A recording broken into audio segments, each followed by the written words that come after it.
지방 재정이 엉망이다. 아마 이 이야기는요 오래전부터 나왔습니다. 지방정부의 재정 자립도가 계속 낮아지니까요. 이게 올라갈 기미가 안 보입니다. 지방자치단체가 노력을 안 한다는 뜻이에요. 재정 자립을 위한 노력 말입니다. 예, 이게 말이 안 되는 게 일반적으로 말입니다. 이 지방정부의 단체장이 자꾸 바뀌고 이러면요. 지방의 재정 자립도는 더 커져야 되거든요. 사실 지방의 재정 자립도는 그렇게 안 커집니다. 그런데도 말입니다. 여러분, 지방 관청의 청사를 보면 여러분도 깜짝깜짝 놀라실 거예요. 진짜 어리어리합니다. 아방궁이 따로 없습니다. 어느 곳이나 마찬가지예요. 지방정부 청사가 화려하게 이를 데 없습니다. 아니 재정 자립도는 엉망이라고 하는데 그렇게 돈을 써도 되는 건가요? 여러분 재정 자립도 한번 보실래요? 얼마나 떨어지는지? 여러분 이거 한번 보세요. 전년 대비 지방 재정 자립도 하락폭입니다. 마이너스 3.7%포인트예요. 굉장히 많이 떨어지는 거예요. 1년 사이에 이렇게 재정 자립도가 뚝뚝 떨어진다는 것은 여러분 그만큼 말입니다. 지방 재정이 어려워진다는 이야기거든요. 한번 보실래요? 예, 구체적으로 추세선으로 보면요. 2004년에는요. 지방 재정 자립도가 17개 시도를 중심으로 봤을 때 57.2%였습니다. 그런데 이게 점점 떨어집니다. 2017년에 53.7%까지 가더니요. 2020년, 2021년, 2022년, 2023년까지 오니까 최악이 최악. 46.2%까지 떨어졌어요. 예. 그나마 2022년에 49.9%까지 올라간 게 유일하고요. 49.9%에서 3.7%포인트가 떨어지니까 46.2%까지 지금 떨어진 겁니다. 아마 여러분들이 보시기에도 뭐 이런 게 다 있어 이렇게 생각을 하실 거예요. 재정 자립도가 엉망이니까 말입니다. 그런데도 돈을 엄청나게 써제낀다는 사실은 이게 뭔가 불합리하죠. 정부 재정이라는 게 균형 예산이라고 이야기해요. 한 해 세금을 걷었으면 그 한 해 걷은 세금 다 쓴다. 뭐 그런 기본적인 균형 예산이라고 생각해요. 지금 지방 17개 시도의 평균 재정 자립도가 46.2%면요. 나머지는 어디서 충당할까요? 중앙정부가 내줍니다. 중앙정부가. 여러분 중앙정부가 실질적으로 내주는 것은요. 이게 뭐 무조건이에요. 무조건. 지방교부세라는 게 보시는 것처럼 내국세의 19.24%가 그냥 나갑니다. 그냥 무조건 갑니다. 무조건. 이게 지방교육재정교부금하고도 똑같은 겁니다.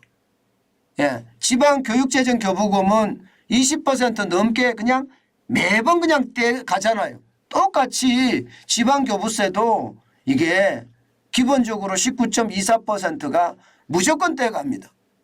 그렇게 되면 여러분 보세요. 내국세가 296조 1천억 원입니다. 그러면 19.24%면 56조 9,700억 원이 그냥 떼가는 거예요.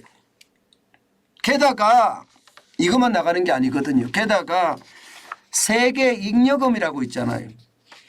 돈을 다 못 쓴 거 말입니다. 돈을 다 못 쓴 거 매년 말에 가면 세계 잉여금이 생기거든요. 그런데 이 세계 잉여금은요. 무조건이요. 나라 빚을 갚는데 먼저 쓰는 것이 아니고요. 지방정부에 먼저 내려주는 그런 돈으로 쓰게 됩니다. 그러면 어떻게 될까요?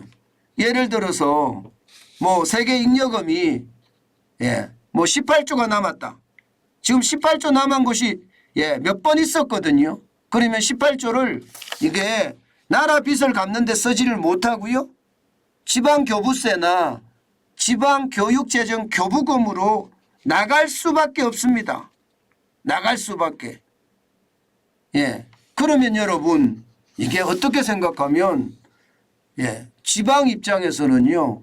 지방교부세가 들어오면 나중에 세계 잉여금에 통한 교부세가 들어오면 이게 여러분 쉽게 말하면 눈먼 돈이 들어온 것 같아요. 눈먼 돈. 눈먼 돈이 들어온다고 생각을 해보세요. 그러면 어떻게 쓸까요? 뻔합니다. 이 돈을 쓰는 데는 그야말로 그냥 쉽게 쓰게 된다고요. 아니 이게 눈먼 돈으로 들어왔으니까 2021년인가요? 아마 제가 그렇게 기억하는데 그때는요. 세계 잉여금이 18조 원이었습니다. 이 가운데서 11조 3천억 원을 지방 이전 재원으로 배정을 했습니다. 11조 3천억 원. 나머지 찔끔 가지고 나라 빚을 갚는 데 썼거든요. 저는 이게 아니라고 보는 겁니다. 이게 기왕 말입니다. 지방은 지방 나름대로 살려고 노력을 해야 돼요. 그리고 중앙정부는 중앙정부 나름대로 나라 빚을 갚으려고 노력을 해야 되고요. 그래야지 저는 국민에게 세금을 덜 뜯어도 되거든요. 그런데 서로 노력하지 않는 것을 보면 참 안타깝게 거지없습니다. 안타깝게 거지없어요. 이게 말입니다. 계속 이렇게 가잖아요. 그러면 나라 빚은 저는 천정부지로 올라갈 거라고 생각을 하고요. 이게 내로남불이라는 게 너무 일파만파가 되지 않겠느냐. 저는 그런 생각도 진짜 많이 해봅니다. 여러분도 알다시피 내로남불이 심해지면 어떻게 되나요? 내로남불이 심해지면 나는 괜찮아요. 너는 안 된다잖아요. 나는 괜찮은데 너는 안 된다. 저는 이런 일이 우리나라 대한민국에서 계속 벌어진다는 사실이 참 안타깝습니다. 이게 땅덩어리도 좁은 나라에서 서로 상생을 해도 이게 온전치 못한 게 저는 대한민국이라 생각을 하는데요. 너는 되고 너는 안 되고 나는 된다는 식의 사고방식이 계속 만연해 간다는 것은요. 결국 말입니다. 시장의 초토화가 되지 않겠느냐. 저는 그런 생각 진짜 많이 합니다. 지금 지방교부세라든가 지방교육재정 교부금이라든가 이런 것도요.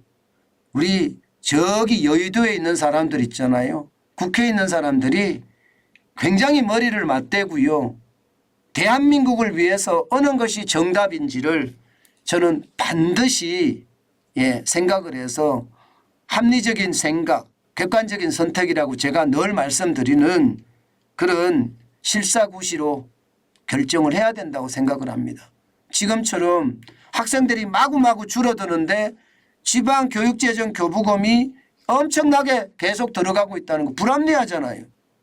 게다가 지방이 자립을 위한 노력도 안 하는데 거기다가 계속 돈을 퍼준다는 것은 이것은 그야말로 말입니다. 지방행정관이라고 해야 되나요? 지방관이라고 해야 되나요? 지방정부의 수령, 아방국만 만들어주는 그런 일은 아닐까. 저는 다시 한번 생각해 봐야 된다고 생각합니다. 국가재정이라는 게 국민을 위해서 써야 되는데 그게 낭비식으로 지출이 돼서 그야말로 아방궁을 더 꾸미기 위해서 쓴다면 그것은 진짜 저는 아니라고 봅니다. 결국 말입니다. 그런 아방궁은 이게 나라를 좀먹는 그런 사태가 되지 않겠느냐. 저는 그렇게까지도 생각을 합니다.